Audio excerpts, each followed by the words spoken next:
Let's bring in infectious disease specialist and ABC News medical contributor Dr. Todd Ellerin once again for more on the Delta variant surge. So, Dr. Ellerin, we've heard stories like this seemingly every day now for the past year and a half or so. People who admit to not taking COVID seriously, they didn't social distance, wear a mask, get vaccinated, and now they're urging others to not make the same mistakes they did. And yet, we're seeing cases surging again. So what's it going to take for messages like Travis's that we just heard there to actually sink in? Right. Kira, that was such a powerful message that we're hearing from Travis and Kelly, and I'm really wishing them the best. I think one of the things that's important that I want people to understand is that taking the vaccine is not a political decision. It doesn't make you any less conservative if you take the vaccine. The COVID doesn't care, what, side of the aisle we're on. It wants to take us all down.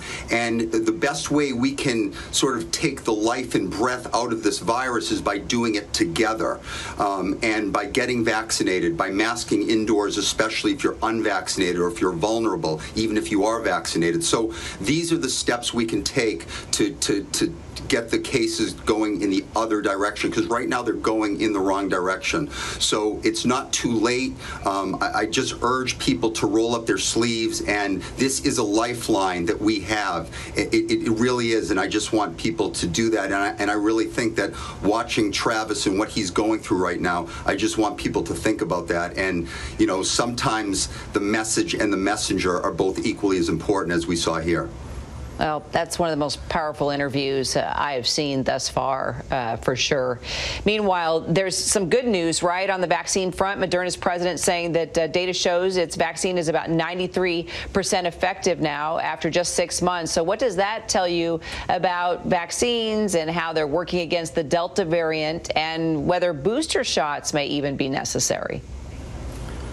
Right, a lot to unpackage there, but it's really good news overall. Of course, we knew this news was coming because we heard, Pfizer's news before, and we know that they're both messenger RNA vaccines. They tend to have very similar effectiveness, very good effectiveness and safety. What it doesn't tell us, though, is how it is against Delta, because in the 6 months in their phase 3 trial, Delta wasn't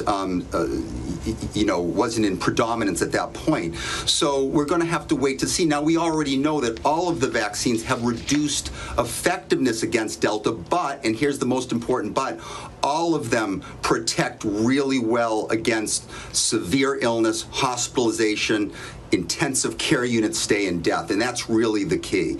So more to come on that. We'll hear the news, but those numbers will go down, but still overall very powerful. Well, earlier today on GMA, Dr. Anthony Fauci said that if the U.S. doesn't get community spread under control, we could see another variant sooner or later. How concerning is that, Todd?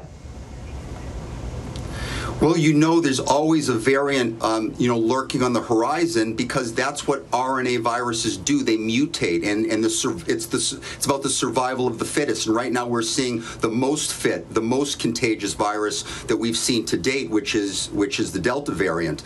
But if we allow viral replication in the U.S. or anywhere globally, then what's going to happen is there'll be another variant that just takes Delta's place, and potentially it will be more contagious.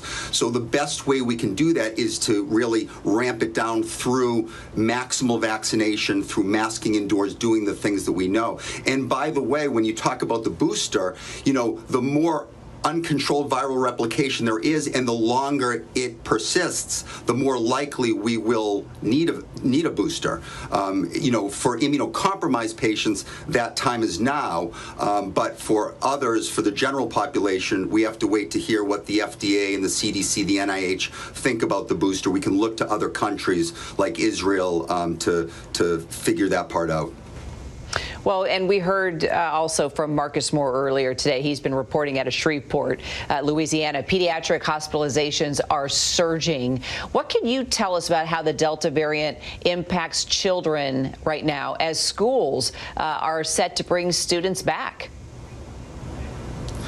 Okay, so a couple of aspects to this. One, there's no question that the Delta variant is the most contagious. Remember, it also leads to about 1,000-fold higher amounts of virus. So you can imagine that may be one of the reasons that we're hearing that more kids are being hospitalized right now. Now, we know that in general, even with Delta, most kids will do well, even those that are hospitalized. But we don't want to risk our kids getting infected. So especially for those under 12, we want what's called cocoon around them. And that means everyone who's around our kids, we want to be fully vaccinated. As adults, we can do that. And of course, right now, any kids aged 12 to 17, please, as parents, we want to really urge them to roll up their sleeves and to accept the vaccine.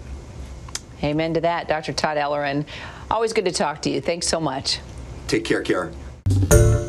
Hi, everyone. George Stephanopoulos here. Thanks for checking out the ABC News YouTube channel. If you'd like to get more videos, show highlights, and watch live event coverage, click on the right over here to subscribe to our channel. And don't forget to download the ABC News app for breaking news alerts. Thanks for watching.